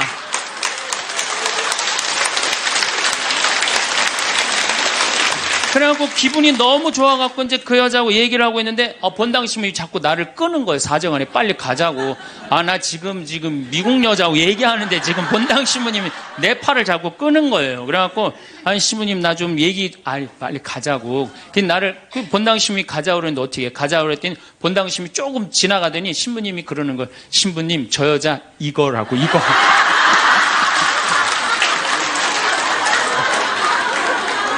한국에서 강의만 오면은 강의 오는 신부님한테 쫓아다니면서 저런다고. 난 내가 강의 잘해갖고 그런 줄 알았더니 쫓아와갖고 그냥. 내가 성당 봉사한다고 해서 모두가 나를 알아봐 줄 거라고 착각해서는 안 됩니다. 성당에서 열심히 봉사하는 우리 형제 자매님들 가운데 요셉 형제 없으면 우리 성당 쓰러져. 마리아 자매님 없으면 우리 성모에 없어져. 우리 데레사 자매 없으면 성가대 없어져. 그 말 믿지 마세요. 없어져도 성당 잘 돌아가요. 성가대에서 데레사 자매 빠져도 오히려 더 잘 돼. 그러니까 내가 그렇게 대단한 인정을 받는다고, 내가 그런 자리에 차지한다고 생각하는 그때부터 내가 불행해지기 시작하는 거예요. 제가 늘 가끔 드리는 말씀이지만은 제가 작년 5월 달에 서울 오금동 성당에 강의 갔어요. 강의를 갔는데 그때도 막 많이 모였어요. 여러분들만큼. 그때는 베드로 얘기를 했어요. 베드로가 여러분들 굉장한 분이에요. 만약에 예수님한테 베드로가 없었다면 예수님이 없을 정도로 베드로는 예수님한테 절대적인 존재였어요.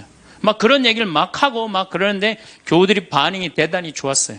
그래갖고 이제 1강의가 끝나고 쉬는 시간이 됐는데 22년생 할머니야. 머리가 하얀 할머니가 자기가 돌아가신 추기영 형님하고 동갑이라는 거예요. 근데 추기영 형님이 항상 자기하고 친한데 동창이라고 그랬다는 거예요. 추기영 형님, 김수환 추기영 형님이. 근데 자기는 그때 할머니가 88살 정도 됐던 걸로 기억이 나요. 88년 동안 살면서 이렇게 훌륭한 신부님 강의 처음 들었다는 거예요. 이야. 내가 정말로 인기가 많은가 보다. 그래갖고 할머니가 신부님 손을 한 번만 잡으면 죽어도 여한이 없다는 거예요. 이제 이 나이에. 그래서 할머니 감사합니다. 그리고 할머니 손을 잡았는데 이 할머니 하시는 말씀이 난 오늘 우리 차동엽 신부님 손을 잡아서 죽어도 여한이 없다는 거예요. 차동엽 신부님 손을 잡아서.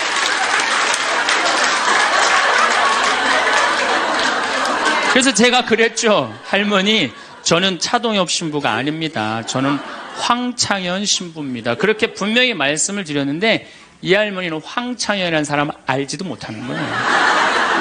그래갖고 또 뭐 상담하고 싶다는 분들이 있어서 상담을 쭉 하고 있는데 저쪽에 있는 할머니가 안 가고 기다리고 계시더라고요. 사람들이 다 떠나는데 할머니가 또 오셨어요.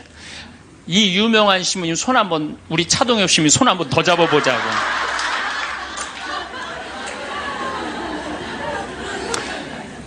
모든 사람들이 나를 인정해주지 않는다 하더라도, 모든 사람들이 나를 알아주지 않는다 하더라도 실망하실 필요 없어요. 그리고 우리가 인생 살아가면서 모든 사람이 나를 인정해주는 일은 없어요. 그러니까 여러분들 가운데 모든 사람이 나를 좋아해. 이분은 사실은 나중에 불행의 씨를 갖고 있는 분이에요. 화의 씨를 갖고 있는 분이에요.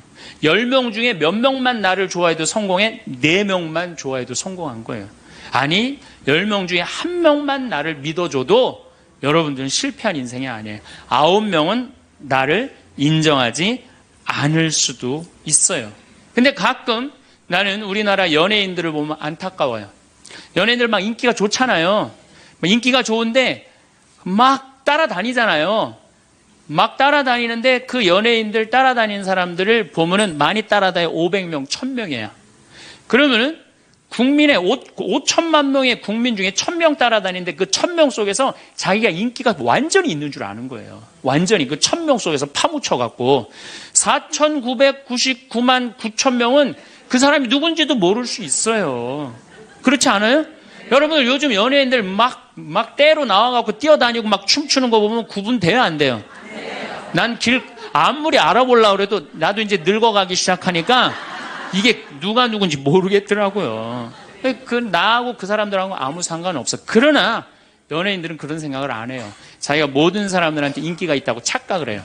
그런데 갑자기 댓글에 그게 노래냐, 그게 춤이냐, 그게 연기냐, 이런 악성 댓글이 올라오면 그때부터 미치는 거예요. 그래갖고 그 악성 댓글을 올려봤자 내가 보기에는 정신 나간 사람이 올리거나 아니면은 자기 마음에 안 드는 사람 올리는데 많이 올려야 50명, 100명도 안 올릴 거예요. 자기를 좋아하는 연예인들은, 일반 대중들은 보통 한 5,000명, 10,000명 되면은 그런 악성 댓글을 올리는 사람은 10명, 20명도 안 될 거예요. 근데 그거에 스트레스를 받아갖고 목매갖고 자살하는 연예인들이 참 많아요. 그럴 필요 없다는 거예요. 최진실 씨가 이 세상 떠난 지 벌써 이제 2년 됩니다. 참 안타까운 연예인이에요. 나는 최진실 씨하고 나이하고 비슷한 연배. 우리 어렸을 땐 인기 최고였어요. 정말로. 정말 앞으로도 더 연예 활동을 했으면 우리한테 큰 기쁨을 줬을 거야. 근데 최진실 씨를 좋아하는 사람은 국민이 나를 포함해서 한 3천만 명은 될 거예요. 근데 최진실 씨가 세상 떠날 때 악성 댓글을 한 사람 4사람밖에 안 돼요. 근데 너무너무 안타깝죠. 그러니까 우리가 살아가면서 여러분들도 여러분들한테 막 나쁜 소리를 하는 사람은 한둘이야. 근데 그 한둘도 내가 보기엔 제정신 가진 사람은 아니다. 그러니까 모든 사람들한테 내가 인정받지 못한다고 그래서 화낼 필요는 없다.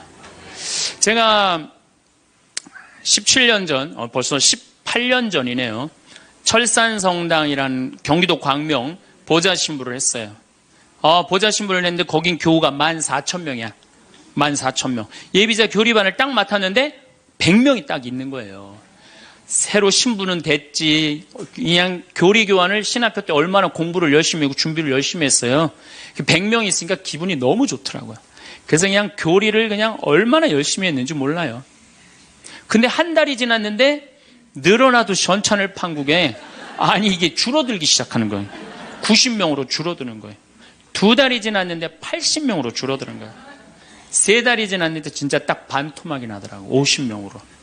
그랬더니 봉사자들이 맥주하고 안주를 사갖고 와서 나를 위로해 주는 거예요. 신부님, 실망하지 말아라. 원래 교리반이 이렇게 어중이 떠중이 다 떠나고 이렇게 오리지널만 3개월 지나면 딱 남는다.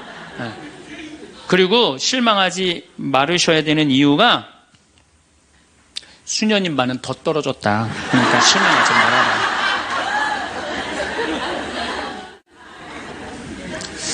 그때 제가 뭐라고 그랬냐면, 여러분들은 요한복음 6장도 읽어보지 않았느냐. 요한복음의 6장에 무슨 얘기가 나오는, 예수님이 5,000명 먹인 기적 얘기가 나와요. 근데 요한복음 4장에 보면 예수님이 죽어가는 고간의 아들을 살려요. 그냥 예수님 활동하자마자 첫 기적은, 요한복음에서 첫 기적은 가나에 술 많게 하는 기적이고, 두 번째 기적이 뭐냐면은 죽어가는 고간의 아들을 살리는 거예요. 그건 죽어가는 고간의 아들을 여러분들 본당 신부가 새로 발령받아 와서 내 아들이 암으로 막 죽어가. 근데 신부님이 가정방문 와갖고 내가 안수기도 한번 해볼게. 그래갖고 안수기도를 해줬는데 암으로 막 죽어가려고 그러는 아들이 살아났어. 그럼 그 신부님 인기가 본당에서 어떨 것 같아요? 성당 안 나오던 교우들도 그 신부님 구경하러 다 나올 거, 미사 참여에. 예수님 엄청나게 따라다녔어요. 그런데 요한복음 5장에 보면 예수님이 38년 동안 벳자다 연못에서 누워있던 사람을 지나가다가 측은한 마음이 들어서 일으켜 세워요. 근데 신부님, 우리 시어머니는 중풍으로 38년 동안 누워있었다고? 그럼 내가 또 한번 안수기도 해볼게. 가서 안수기도 했는데 시어머니가 38년 만에 일어났어. 그럼 본당 신부님 인기는 하늘을 찌르는 게 아니라 하늘을 뚫고 올라갈 거예요. 그 정도로 예수님 인기가 그렇게 좋았어요. 그래갖고 이 사람들이 예루살렘에서 예수님이 그런 기적을 하셨는데, 예수님을 갈릴레아 호수까지 몇 명이 따라가느냐 하면 5,000명이 따라갑니다. 자기네들 스스로 제자라고 그러면서 5,000명이 따라가요. 5,000명이 따라가는데 보니까 3일 동안 이 사람이 밥을 못 먹어. 그러니까 예수님이 빵 5개, 물고기 2마리로 5,000명을 먹여요. 그러니까 당시 유대인들이 뭐라고 그러냐면, 우리가 드디어 기다리던 왕이 왔다. 왕으로 억지로라도 모시자. 그래요. 그러니까 예수님이 딱 사라졌다가 저녁에 딱 나타나는데, 갈릴레아 호수에 나타나는데 성서에 25에서 30 스타디온 정도 배가 떨어져 있었다고 그랬어요. 그럼 완 스타디온은 얼마냐? 한 200m 정도를 완 스타디온, 한 스타디온이라고. 여러분들 스타디온이 어디서 온 말이에요? 스타디움이라는, 스타디움 한 바퀴를 돌고 있습니다. 그러잖아요. 그 스타디움이 성서에서 나오는 스타디온에서 나온 얘기예요. 그러니까 한 스타디온은 한 200m 정도 되는 거예요. 그걸 30 스타디온을 걸었다면은 얼마를 걸은 거냐면은 6km를 걸은 거, 무리를 쫙. 미치는 거죠. 사람이 무리를 걸은 거를 보면 미치지 않아요? 만약 여러분들 내가 강의한다고 저 뒤에서 걸어서 안 들어오고 공중부양으로 떠서 쫙 들어온다고 생각을 해봐. 강의할 필요 있어요, 없어요? 잠깐 떴다가 그냥 쫙 나가면 그걸로 끝이지. 그러니까 당시의 유대인들은 예수님한테 완전히 반한 거예요. 근데 다음날 예수님이 이상한 말을 해요. 참으로 확 끼얹어요. 내가 진실로 진실로 너희에게 말한다. 너희가 사람의 아들의 살을 먹지 않고 그의 피를 마시지 않으면 너희는 생명을 얻지 못한다. 그러나 내 살을 먹고 내 피를 마시는 사람은 영원한 생명을 얻고 나도 마지막 날에 그를 다시 살릴 것이다. 내 살은 참된 양식이고 내 피는 참된 음료다. 군중들이 눈이 동그래요. 여러분들은 살 먹고 피 먹는 얘기 하도 많이 들어서 안 이상하죠? 그런데 다른 종교인들이 우린 예수님 살 먹어, 예수님 피 마셔, 그러면은 어떻게 생각할 것 같아요? 식인종 아니면 드라큘라 둘 중에 하나예요. 예수님 피 먹는 거면. 그러니까 당시의 유대인들이 뭐라고 그러냐면, 이 말씀은 듣기가 너무 거북하다. 누가 듣고 있을 수 있겠는가? 그러니까 그러면서 떠나요. 그러니까 예수님이 당신의 말씀을 두고 투덜거리는 것을 속으로 아시고 그들에게 이르셨다. 이 말이 너희 귀에 거슬리느냐? 그리고 성서에 이렇게 우리에게 말합니다. 이 일이 일어난 뒤로 제자들 가운데 많은 사람이 되돌아가고 더 이상 예수님과 함께 다니지 않았다. 다 떠나간 거예요. 말을 알아듣기 너무 어렵다고. 그러니까 이제 예수님이 이제 딱 12명 딱 남아있는 거, 어떤 무식한 어부 12이 눈을 동그랗게 뜨고 예수님을 쳐다보는 거예요. 그러니까 예수님이 이때 뭐라고 그러냐면은, 너희도 떠나고 싶으냐. 그러니까 이 12마저 떠나면 예수님 완전히 낙동강 오리알 되는 거예요. 이때 대단한 인물이 하나 나옵니다. 누구냐? 베드로예요. 다 떠났음에도 불구하고 의리를 지킨 분이 베드로예요.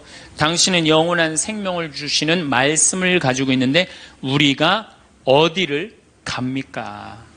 그리고 예수님은 이 12하고만 다니세요.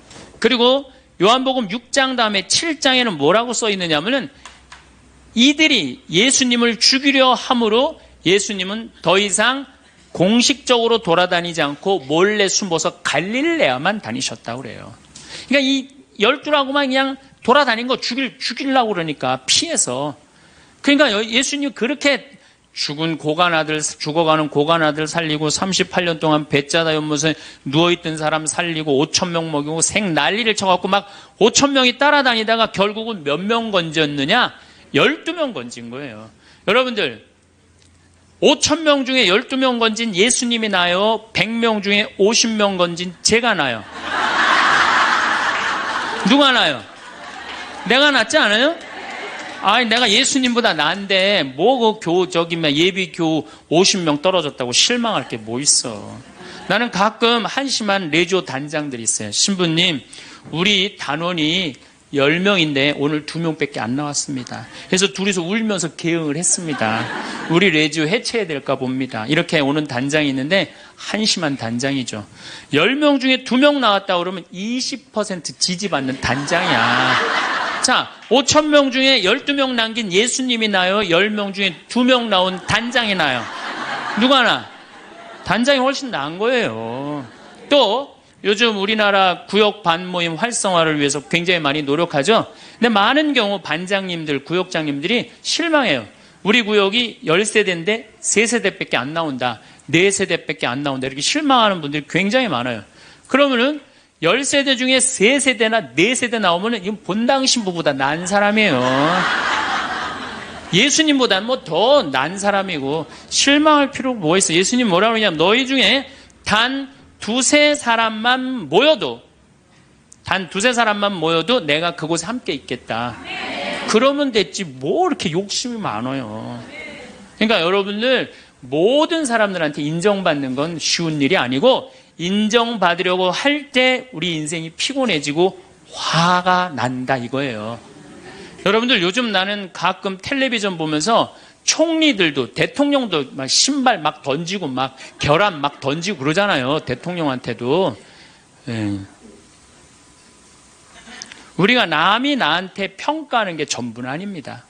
자기 소신, 자기 확신, 자기 멋이 있으면은요 누가 뭐라 그래도 별로 거기에 흔들리지 않아요. 근데 그냥 남들 말에 막 귀 기울이고 그냥 거기에 신경 쓰는 사람은 조금만 뭐가 있어도 화를 내고 자기를 주체하지 못하는 거예요. 루카복음 9장 51절을 보면 예수님이 사마리아를 통해 예루살렘으로 올라가려고 할 때 사마리아 사람들이 예루살렘에 간다는 이유로 예수님을 거부해요. 들어가지 못하게 동네를.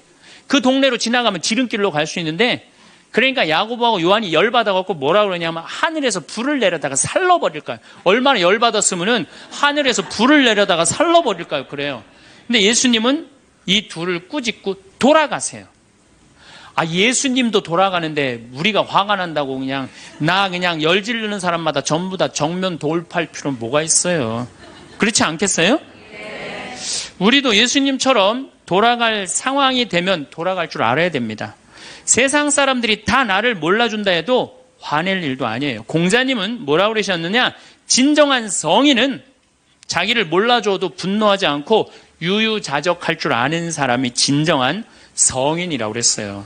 내가 누군데 나를 몰라봐. 왕년에 내가 이 거리를 주름 잡던 사람인데 이 성당 지을 때 내가 어떻게 했는데 나에게 이럴 수가 있어. 내가 시집와서 똥구녕이 찢어지게 가난한 이 집 이렇게 일으켜놨는데 나를 무시할 수 있어? 이렇게 자꾸 자기 도취에 사로잡히면은요 나중에 다른 사람하고 부닥치게 되고 잘난 척하게 되는 그런 꼴이 된다. 그런 꼴이에요. 여러분들 반대로 모두를 사랑할 수 있어요? 내가 모든 사람들한테 사랑받을 수도 없지만은 반대로 사랑할 수 있느냐? 다 사랑할 수 있어요? 쉽지 않죠? 내가 본당 신부 해보니까 다 사랑하는 사람이 있긴 있더라고요. 누가 다 사랑하느냐면 머리에 꽃 꽂은 여자가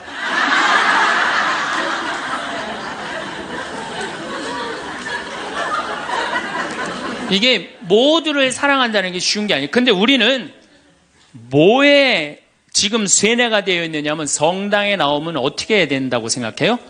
모두를 사랑해야 된다고 생각하지 않아요? 나를 괴롭히는 사람, 나를 미워하는 사람, 나한테 힘들게 하는 사람 다 사랑해야 된다고 생각해요? 그렇게 생각하잖아요. 그리고 은연중에 그런 교육을 받았어요. 은연중에. 근데 성서에 모두를 사랑하라는 구절은 없어요. 서로 사랑하라고 그랬지 모두를 사랑하라고 하는 구절은 없어요.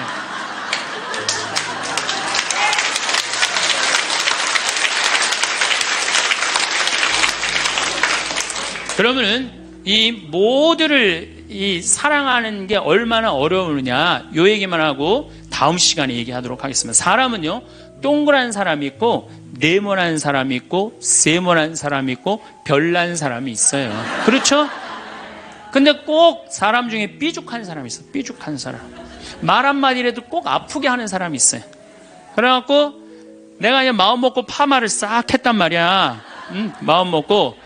그래갖고 이 동그란 사람이 파마를 딱 했는데 삐죽한 놈이 딱 와서 한마디 합니다.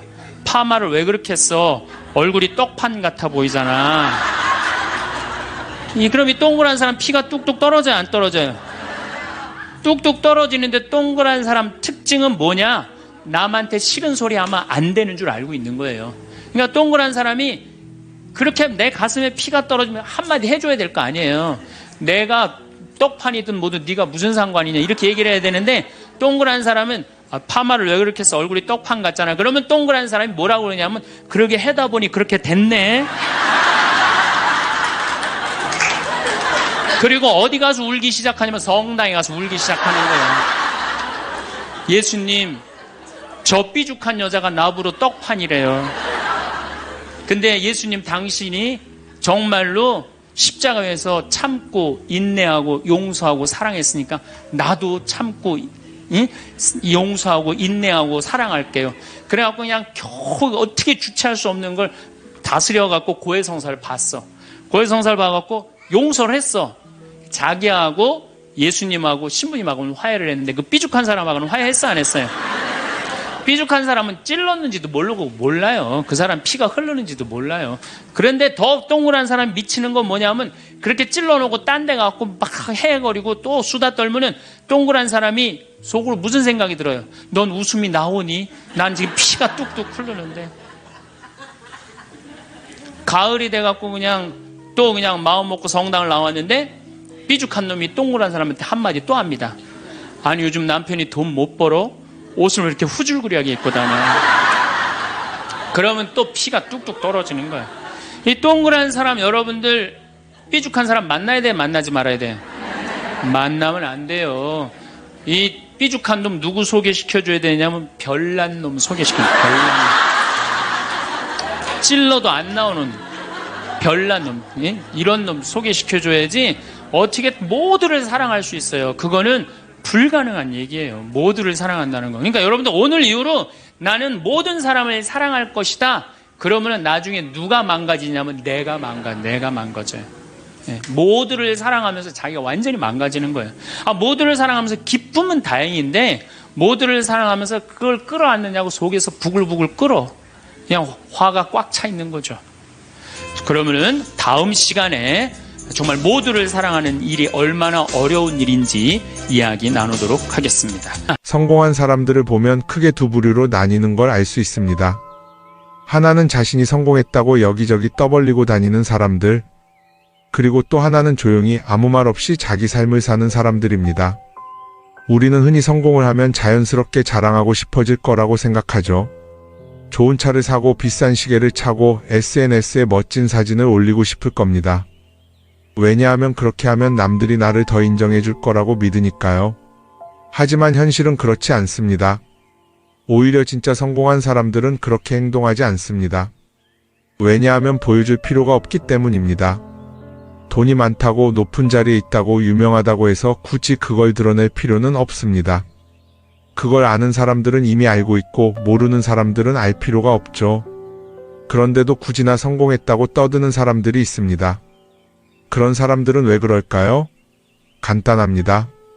그 사람들은 사실 그렇게까지 성공한 게 아니기 때문입니다. 우리는 종종 SNS에서 성공한 사람들을 봅니다.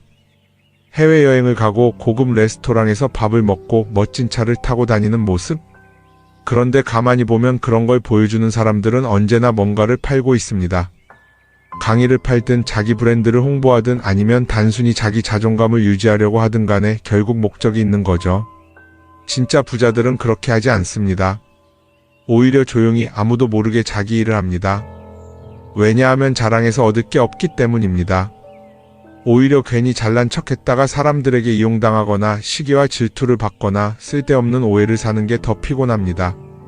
이건 단순한 돈 이야기가 아닙니다. 사회적인 성공을 이룬 사람들도 마찬가지입니다. 진짜 실력 있는 사람들은 자기 실력을 굳이 떠벌리지 않습니다. 왜냐하면 그럴 필요가 없으니까요. 자기 분야에서 최고라면 사람들이 먼저 알아서 찾아옵니다. 반대로 실력이 부족한 사람일수록 자기를 포장하려고 애씁니다. 우리가 흔히 듣는 말이 있죠. 빈수레가 요란하다. 이 말이 괜히 있는 게 아닙니다. 정말 내실이 있는 사람들은 굳이 시끄럽게 굴지 않습니다. 반대로 겉만 번지르르한 사람들은 자기가 얼마나 대단한지 떠들고 다닙니다. 이걸 좀 더 현실적인 예로 들어볼까요? 동창회에 나가면 꼭 이런 사람이 있습니다. 옛날에는 별거 아니었는데 갑자기 잘 됐다고 나타나서 자기가 얼마나 성공했는지 자랑하는 사람.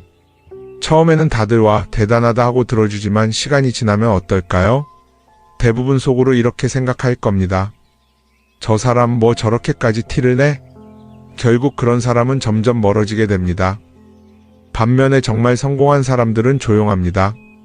굳이 자기가 어떻게 살고 있는지 설명하지 않죠. 그런 사람들은 오히려 주변에서 먼저 알아보고 자연스럽게 존경을 받습니다. 그게 진짜 성공입니다. 그럼 우리는 어떻게 해야 할까요? 내가 뭔가를 이루었을 때 굳이 남들에게 알릴 필요가 있을까요? 물론 가까운 사람들에게 좋은 소식을 전하는 건 좋습니다. 하지만 굳이 모든 사람들에게 나 이렇게 잘 살고 있어요 하고 알릴 필요는 없습니다. 그런 행동은 결국 나에게 득이 되지 않습니다. 성공이라는 건 원래 조용한 겁니다. 내가 잘 되고 있으면 주변 사람들이 자연스럽게 알게 됩니다. 굳이 내가 말하지 않아도 내 행동과 태도에서 묻어나오게 되어 있습니다. 그러니 굳이 보여주려고 애쓰지 마세요. 오히려 그게 더 진짜 성공한 사람의 태도입니다. 사람은 사회적 동물이라고 하잖아요. 혼자 살아갈 수 없고 결국 사람과의 관계 속에서 기쁨도 얻고 때로는 상처도 받습니다. 그런데 한 가지 생각해 볼 게 있어요. 우리가 정말 인간관계가 필요해서 맺고 있는 걸까요? 아니면 그냥 그래야 한다고 배워서 어쩔 수 없이 유지하고 있는 걸까요? 어릴 땐 친구 많으면 좋다고 하죠. 사회생활에서도 인맥이 중요하다는 말을 많이 합니다. 그런데 정작 주변을 보면요. 인간관계가 넓은 사람일수록 스트레스를 더 많이 받아요. 전화벨이 울릴 때마다 이번엔 또 무슨 부탁일까 싶고 단체 채팅방에서 메시지가 올 때마다 이걸 또 어떻게 대답해야 하나 고민하죠. 관계가 많아질수록 책임과 피로도 함께 늘어나는 겁니다. 어떤 사람들은 인간관계를 줄이면 외롭지 않겠냐고 해요. 그런데 가만히 생각해보면 진짜 외로움을 느끼는 순간이 언제인지 아세요? 오히려 불필요한 인간관계 속에 있을 때입니다. 같이 밥을 먹고 얘기를 나누는데도 뭔가 허전하고 대화가 컥 돌고 속마음을 나누지도 못할 때? 그럴 때 우리가 더 외롭다고 느끼죠. 그렇다고 당장 인간관계를 다 끊어버릴 순 없겠죠. 하지만 적어도 내가 정말 소중하게 여겨야 할 관계와 그냥 관성적으로 유지하는 관계는 구분할 필요가 있습니다. 예를 들어 매번 나한테 부탁만 하고 정작 내가 어려울 땐 연락 한 번 없는 사람. 내가 실수하면 뒷담화를 하면서 내 앞에서는 웃는 사람. 이런 관계를 굳이 계속 이어갈 이유가 있을까요? 가끔은 이런 경험도 있을 거예요. 우연히 어떤 사람과 친해졌는데 만난 지 얼마 되지도 않았는데 너무 많은 걸 털어놓는 사람들 있죠.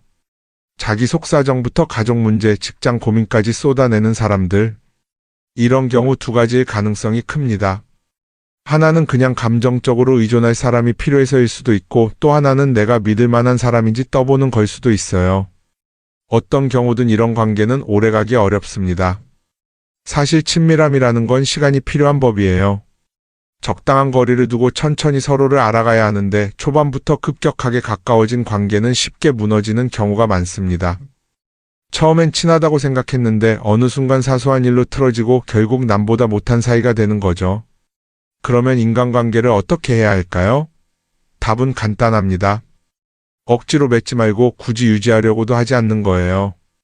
내가 편한 관계라면 자연스럽게 이어질 것이고 그렇지 않다면 서서히 멀어질 겁니다. 그리고 그걸 억지로 붙잡지 않아도 괜찮습니다. 관계를 유지하는데 에너지를 쓰기보다는 정말 소중한 관계에 집중하는 게 더 낫지 않을까요? 어떤 사람은 내가 인간관계를 줄이면 나중에 나 혼자 남는 거 아니냐 걱정하기도 해요.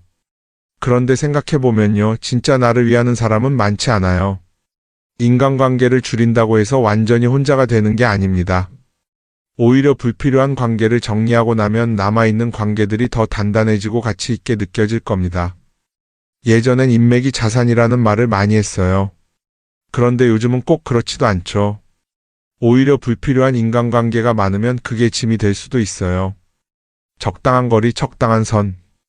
이걸 잘 지키는 게 결국엔 가장 편한 인간관계를 유지하는 방법 아닐까요? 한번 곰곰이 생각해 보세요. 지금 내 주변에 있는 사람들 중에서 내가 정말 편하게 만날 수 있는 사람이 몇 명이나 되는지, 내가 억지로 맞춰주고 있는 관계는 없는지,